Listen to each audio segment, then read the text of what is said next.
নির্বাচনের সুষ্ঠু পরিবেশ তৈরি করতে অন্তর্বর্তী সরকারের প্রতি আহ্বান জানিয়েছেন জামায়াত ইসলামীর আমির ডাক্তার শফিকুর রহমান। সোমবার রাজধানীতে বিজয় র্যালি ও সমাবেশে এই আহ্বান জানান তিনি।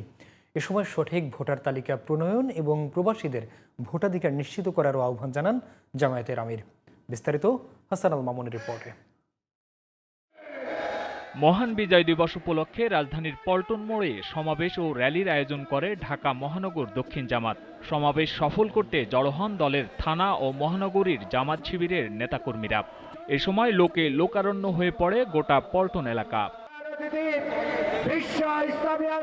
সমাবেশে নেতারা বলেন, সুন্দর বাংলাদেশ বিনির্মাণের শপথ নিয়েছে জামায়াত ইসলামী। বাংলাদেশের মানুষ কখনো ভারতের আধিপত্যবাদকে বরদাস্ত করতে পারে না। আমাদের পার্শ্ববর্তী দেশ সেই ভারতের দোসর আওয়ামী লীগকে দিয়ে বাংলাদেশকে একটি করাত রাজ্যে পরিণত করে রেখেছিল তারা।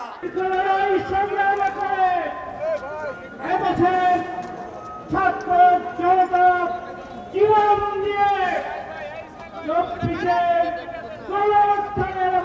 দিয়ে স্বাধীনতার সার্বভৌমত্বকে আমরা ফিরিয়ে এনেছি।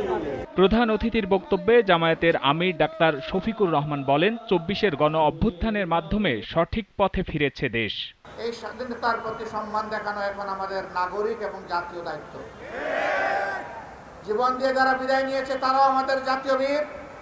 এই লড়াইয়ের ময়দানে দেশে বিদেশে যারা শহীদ হয়েছে তারাও আমাদের জাতীয় বীর।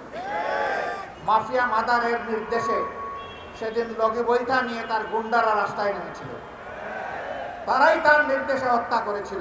আমরা কথা দিচ্ছি এই বিচার আবার ফিরিয়ে আনা হবে।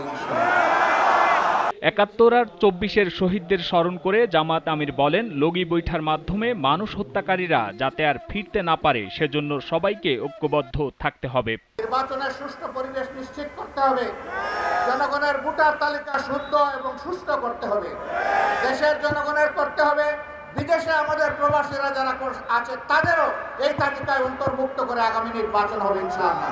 সমাবেশ শেষে পল্টন মোড় থেকে বের হয় বিজয় র্যালি। প্রেস ক্লাব, মৎস্য ভবন ও বিজয়নগর ঘুরে পল্টন মোড়ে গিয়ে শেষ হয় এ rally. Hasan Al Mamun, GTV news, Dhaka.